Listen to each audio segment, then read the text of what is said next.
pola kegiatan perekonomian dan sistem pengaturan perekonomian. Saya akan membahas tentang perubahan dalam perilaku konsumen mempengaruhi pola kegiatan dan investasi berkontribusi pada perkembangan ekonomi. Perubahan dalam perilaku konsumen mempengaruhi pola kegiatan perekonomian. Pandemi COVID-19 telah membawa dampak yang luas dan mendalam terhadap berbagai aspek kehidupan, dengan salah satu area yang paling terpukul adalah ekonomi.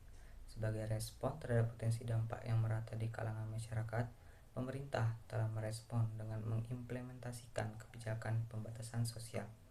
Kebijakan ini bukan hanya sebagai upaya melindungi kesehatan publik, tetapi juga sebagai langkah proaktif untuk meminimalkan dampak negatif yang lebih besar terhadap stabilitas ekonomi. Dengan diberlakukannya pembatasan sosial, masyarakat diharapkan mampu untuk beradaptasi dengan cara hidup baru. Ini mencangkup perubahan signifikan dalam perilaku produsen dan konsumen. Produsen terutama dalam sektor bisnis fisik telah dihadapkan pada tantangan untuk menyesuaikan model operasional mereka dengan pembatasan fisik dan protokol kebersihan yang ketat. Seiring dengan itu, konsumen juga terdorong untuk mengubah kebiasaan mereka, seperti meningkatkan penggunaan layanan daring dan mengurangi interaksi langsung. Perubahan dalam pola perilaku ekonomi ini bukan hanya sebatas pada tingkat individu, tetapi juga membentuk dinamika lebih besar dalam masyarakat. Misalnya, sektor-sektor tertentu mungkin mengalami peningkatan permintaan atau penurunan produksi sebagai respon terhadap pergeseran kebutuhan konsumen. Seiring berjalannya waktu, perubahan-perubahan ini menciptakan pola baru dalam aktivitas ekonomi yang sebelumnya mungkin tidak terduga.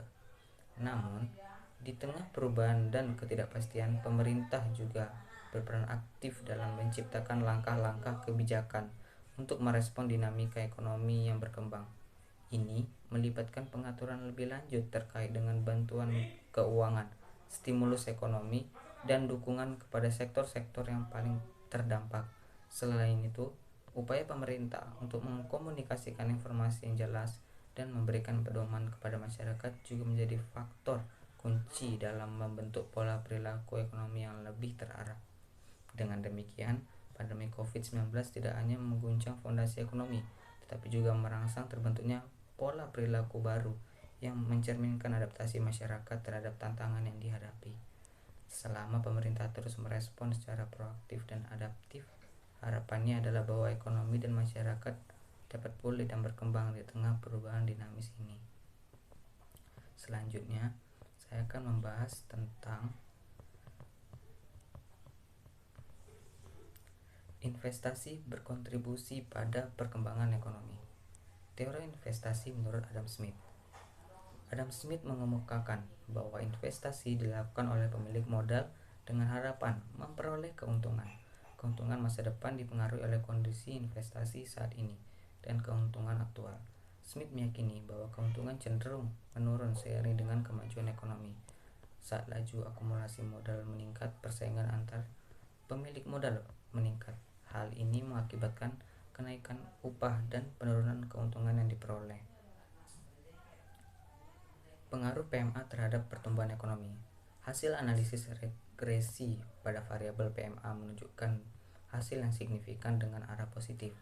Temuan ini konsisten dengan penelitian sebelumnya mengenai dampak investasi asing terhadap pertumbuhan ekonomi, seperti yang telah dilakukan oleh Setyowati. Menurut Setyowati, peningkatan investasi dapat menggerakkan pertumbuhan ekonomi karena kenaikan investasi diyakini dapat merangsang penanaman modal. Penanaman modal ini pada gilirannya akan meningkatkan produksi barang dan jasa di perekonomian, mendukung pertumbuhan ekonomi.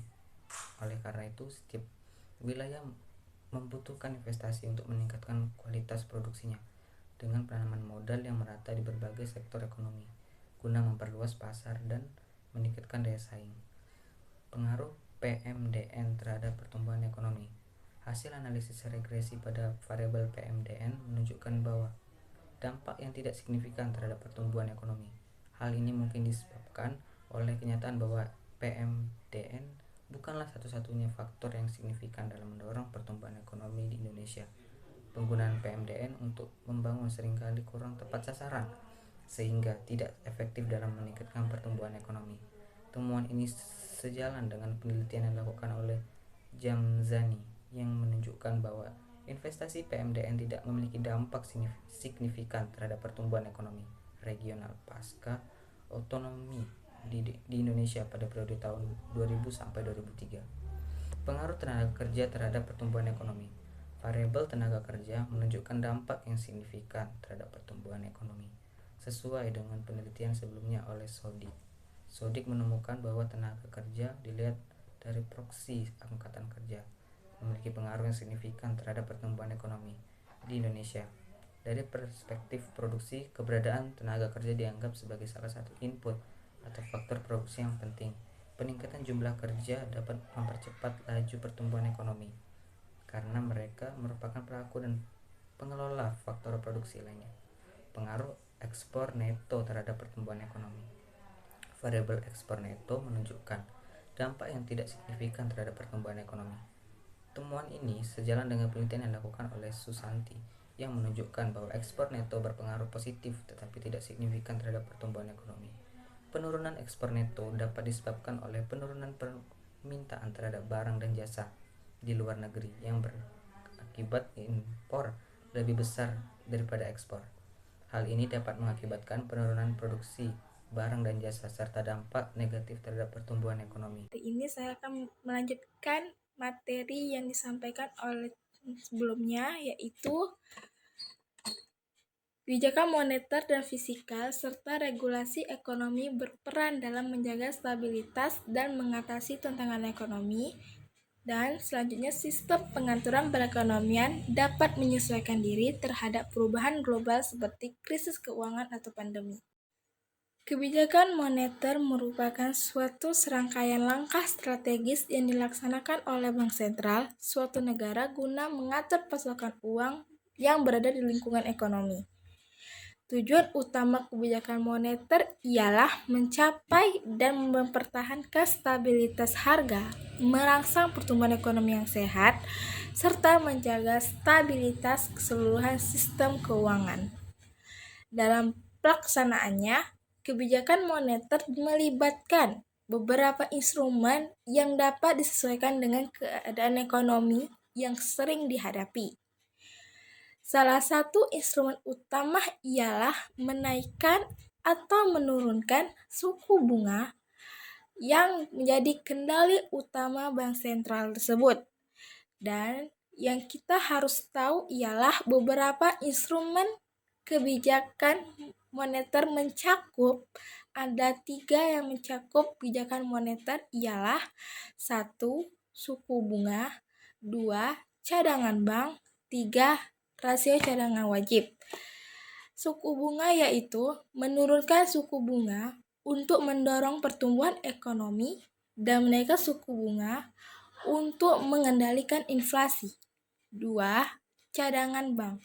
Cadangan bank ialah bank sentral dapat mempengaruhi likuiditas di pasar dengan membeli atau menjual surat berharga negara atau mata uang asing. 3. Rasio cadangan wajib, yaitu menetapkan rasio cadangan wajib untuk bank komersial, mengubah persentase cadangan yang harus disimpan untuk mempengaruhi jumlah uang yang tersedia untuk dipinjamkan oleh bank komersial. Kebijakan fiskal adalah rangkaian tindakan pemerintah untuk mengatur pengeluaran dan pendapatan negara. Tujuannya mencakup stabilitas pendapatan atau pengeluaran, merangsang pertumbuhan ekonomi, dan menangani masalah seperti ketimpangan pendapatan dan pengangguran. Hal tersebut meliputi beberapa instrumen kebijakan fiskal, yaitu 1. Pengeluaran publik, 2. Subsidi untuk industri, 3. Kebijakan pajak, 4. Kebijakan utang. Dan apa sih yang masuk pengeluaran publik? Pengeluaran publik ialah meningkatkan belanja pada infrastruktur, pendidikan, atau proyek-proyek publik untuk menciptakan lapangan kerja dan mendorong pertumbuhan ekonomi. 2. Subsidi untuk industri. yaitu memberikan subsidi untuk sektor-sektor tertentu seperti energi pertanian, perumahan untuk mendorong aktivitas ekonomi di sektor tersebut. 3. Kebijakan pajak yaitu menurunkan atau meningkatkan pajak untuk mengatur pendapatan dan pengeluaran publik, mendorong konsumsi, atau mengendalikan inflasi. 4. Kebijakan utang. Kebijakan utang ialah meminjam dari pasar keuangan atau menerbitkan obligasi pemerintah untuk membiayai proyek-proyek untuk membayar defisit anggaran. Itulah yang termasuk dalam kebijakan moneter dan fiskal serta regulasi ekonomi berperan dalam menjaga stabilitas dan mengatasi tantangan ekonomi. Selanjutnya, saya akan membahas yang kedua, yaitu sistem pengaturan perekonomian dapat menyesuaikan diri terhadap perubahan global seperti krisis keuangan atau pandemi. Krisis ekonomi merupakan sebuah kejadian di mana seluruh sektor ekonomi di pasar global mengalami keruntuhan, yang pada gilirannya mempengaruhi sektor lain di seluruh dunia. Selain itu, krisis ekonomi juga seringkali menyebabkan terhambatnya likuiditas moneter, menciptakan tantangan dalam sistem keuangan yang mempengaruhi perputaran uang dan ketersediaan modal. Oleh karena itu, penanganan krisis ekonomi menjadi perhatian bersama dengan upaya-upaya pemerintah, institusi keuangan, dan sektor swasta untuk meminimalkan dampak negatif, memulihkan stabilitas ekonomi, dan merestorasi kepercayaan masyarakat. Oleh karena itu, lembaga persaingan usaha harus mampu beradaptasi dengan perubahan yang terjadi, sekalipun memastikan bahwa prinsip persaingan usaha sehat tetap terinternalisasi dan setiap kebijakan pemerintah yang dihasilkan selama pandemi ini. Dan beberapa permasalahan yang dibahas dalam laporan ini meliputi 1. Dampak kebijakan pemerintah dari tahun 2020 hingga saat ini terhadap perubahan lanskap persaingan usaha atau prioritas negara-negara ASEAN. Kedua, penyesuaian yang dilakukan oleh lembaga-lembaga persaingan usaha di ASEAN dalam kebijakan atau institusinya sebagai respon terhadap pemulihan ekonomi. 3. Bagaimana perubahan prioritas pemerintah terkait ekonomi digital mempengaruhi strategis lembaga persaingan usaha ASEAN dalam menegakkan hukum persaingan usaha. 4. Metode yang digunakan oleh lembaga persaingan usaha untuk melindungi UMKM dari perilaku sewenang-wenang perusahaan besar setelah pandemi dan pemulihan ekonomi. Selain itu, contoh keterlibatan lembaga persaingan usaha di ASEAN untuk menunjang pemulihan ekonomi juga dibahas. Baiklah, saya akan melanjutkan bahwa penjelasan itu kita bisa simpulkan bahwa pola konsumsi dan perilaku konsumen adalah perubahan dalam perilaku konsumen telah terbukti menjadi faktor krusial dalam membentuk pola kegiatan perekonomian. Kondisi ini memperlihatkanlah bahwa pemahaman mendalam terhadap adaptasi referensi konsumsi menjadi kunci dalam merancang strategi ekonomi yang tanggap dan adaptif. Yang nomor 2-nya itu peran investasi dalam pertumbuhan ekonomi, yaitu investasi baik dari sektor publik maupun swasta terbukti menjadi pendorong utama dalam perkembangan ekonomi. Pentingnya merancang kebijakan yang mendukung investasi sebagai katalisator pertumbuhan menjadi suatu prioritas untuk mencapai stabilitas dan keberlanjutan ekonomi. Ketiga, pengaruh sistem pengaturan ekonomi, yaitu kebijakan moneter, fiskal, regulasi ekonomi, memegang peran sentral dalam menjaga stabilitas dan merespon tantangan ekonomi, kesinambungan, dan keterbukaan dalam merancang dan mengimplementasikan kebijakan ekonomi menjadi kunci untuk mencapai tujuan makroekonomi yang diinginkan. 4. Adaptasi terhadap perubahan global. yaitu dalam menghadapi perubahan global seperti krisis keuangan atau pandemi ini, sistem pengaturan perekonomian harus memiliki kemampuan adaptasi yang tinggi, kesiapan dalam mengimplementasikan langkah-langkah responsif dan kebijakan fleksibel menjadi kunci untuk menjaga ketahanan ekonomi.